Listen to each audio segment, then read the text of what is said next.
File workflows are a feature we recently added to Kollaborate, and what they allow you to do is specify a list of automatic actions like color coding a file or moving it when you assign that workflow to a file. And so I'm just going to give some examples of some of the things you can do with that capability. So before we go any further, you need to be an admin in order to view and edit workflows. So if you're not an admin, you won't even see the workflows item in the navigation bar. So let's go to the workflows menu, and you'll see 6 default workflows there, but we're going to create a brand new one, and we're going to call this visual effects. It's generally best to give the workflow the name of the status that you want to assign to it, such as approved or rejected or visual effects in this instance, or alternatively you could call it what the workflow actually does. So you could call it send to client, for instance, and it's best to make it reasonably obvious to other users what the workflow is for and what it does. So there are various options here. I can choose to automatically move the file to a different folder. I can choose to color code. I can choose to require approval. We'll get back to that in a second. And various other things, I can send a shareable link to a client, for instance, automatically. But in this case, I'm just going to color code the file pink, and I'm going to set the file status string to visual effects. Okay, now I'll save the workflow. And then if I go back to the files page, I can then, under the workflow column, I can then select visual effects, and it turns it pink and puts visual effects underneath. Now, that by itself maybe isn't that useful, but where it gets really powerful is that workflows can be triggered. And so probably the best way to demo this is for me to recreate the default workflows so that you understand what's going on. So I'm just going to delete these. I'm just deleting the file workflows and the upload workflows for now.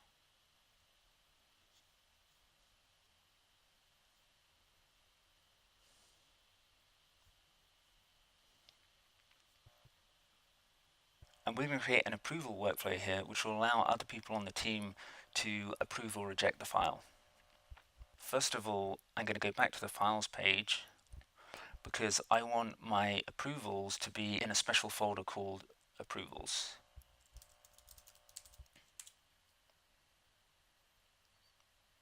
Okay, and there it is. So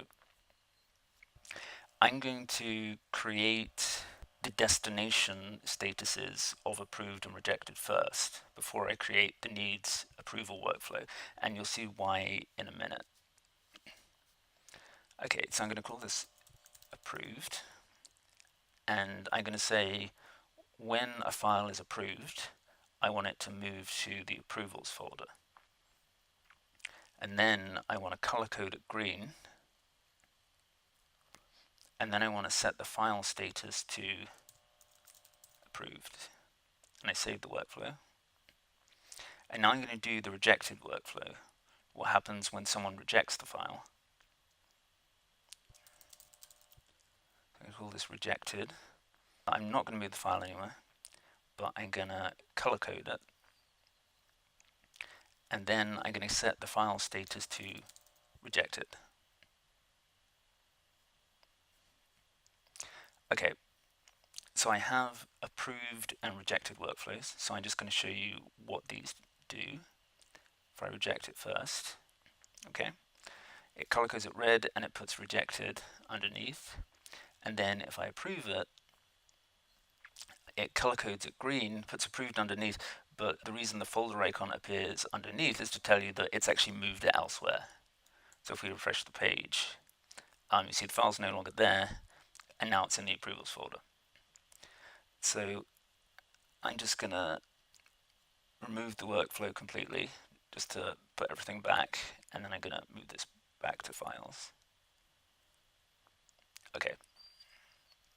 Now let's go back to workflows, and we'll do another file workflow, and we'll call this needs approval We're not going to move the file anywhere, but we are going to color code it, and we're going to make this blue, and then we're going to set the file status to needs approval, and this time we're going to check require approval. It shows me a list of all the people in the project who have approval permissions on the team page.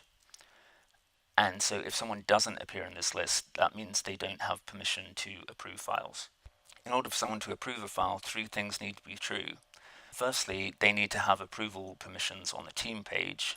Secondly, they need to have access to the file. It needs to not be in a department they can't access. And thirdly, they either need to have their name ticked on this page or else have anyone ticked. So I can allow anyone, and really that means anyone with approval permissions. And I can choose just to allow one person to approve, or I can require everyone who's tagged to approve it before it becomes approved. And then underneath this run workflow if approved, I can now select my approved workflow that I created earlier. Run workflow if rejected, I can now select my rejected workflow. And so that's why I created them first, because it won't allow you to save the require approval item unless you link workflows to the buttons. Because otherwise people would try to press the buttons and then nothing would happen. So that's why you create the destination workflows first. And I can also set my own titles, because some people don't like the term reject. They think it's a bit harsh, so I can change the button title. I can say needs more work. So now I'm going to save it. And now I'm going to go back to files. And now I'm going to set this to needs approval. So it turns blue. It adds the needs approval label underneath. Then we click it.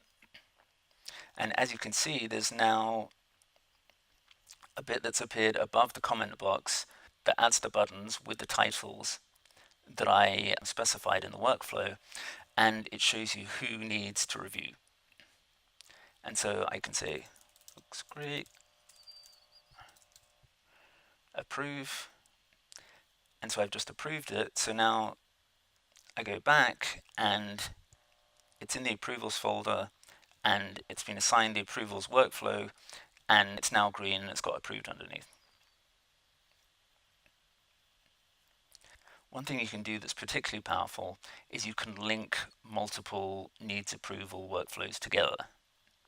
So if I go create another new file workflow, I can call this send to CEO, and I'm not going to move it or anything this time. I'm just going to say require approval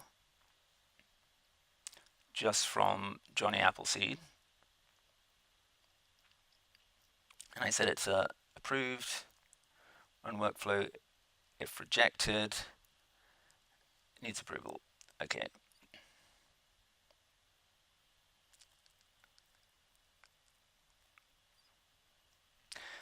Okay, so now I have two needs approval workflows. One called needs approval, the other called send to CEO. So if I go back to the needs approval one, I can now change it, run workflow if approved. Instead of approving it straight away, we now send it to the CEO. And so the CEO has the final say, and if the CEO likes it, then it gets the approval status. If the CEO doesn't like it, then it goes back to the needs approval again. So let's just do a quick demo of that. I'll take the workflow off, and I'll move it back to here. And now I'll set it to needs approval again.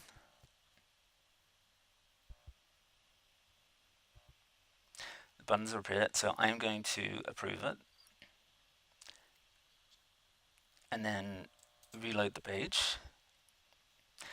And see, now I don't have any buttons because I wasn't tagged. So only Johnny Appleseed can actually view the buttons at this point. And so if we look back, the status is now sent to CEO. So the CEO needs to then view it, and then they'll get the buttons at the side, and then they'll be able to approve it, which will finally apply the approval workflow.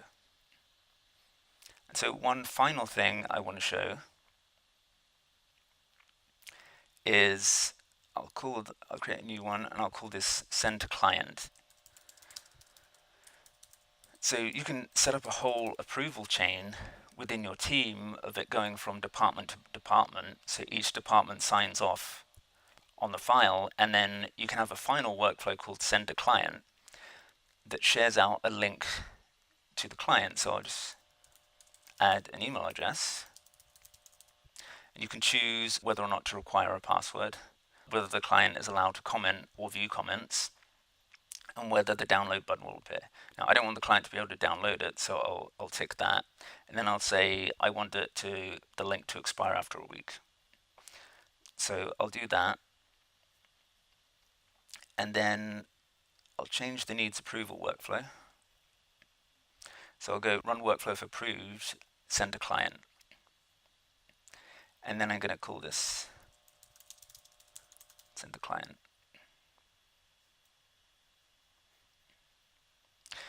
Okay. So I'm going to set this to needs approval. And now I have the send to client button that I just created. So I click that, and the file gets approved, and the email just got automatically sent out to the client. So there's a lot of flexibility in triggering workflows. And you can also trigger workflows in other ways. You can trigger them from tasks. So when I create a new task, I can choose to run workflow when the task is completed. And I can do that for all of the related files. Let's say the task is a visual effects shot. That would be the DPXs or the original footage. And the deliverables would be the finished shot. So I can choose to run workflows on all of the related files or all of the deliverables. So once a deliverable is approved, I could then say send it to the client, or I could say send it to the CEO in order for the CEO to approve. One final way that workflows can be triggered is upon uploading a file, and you do that through upload workflows. So for instance, if I go to the video files upload workflow, I can choose to apply a file workflow. So I can say if the file type is video, then apply needs approval automatically. And so it will apply that workflow, and people who have approval permissions for that file will get an email asking them to approve the file automatically. So you don't even need to manually set the workflow from the files page. Now, we're planning a video all about upload workflows, so we'll go into that in more detail. But I hope that this gave an overview of what's possible with file workflows and the kind of flexibility that you have and the way you can link them together and trigger a lot of automatic actions to save yourself a lot of time. As always, if you want to run into problems, we have help at the bottom, and you can find out more about workflows. There are a lot more details there. And of course, you can contact us at any time with any questions.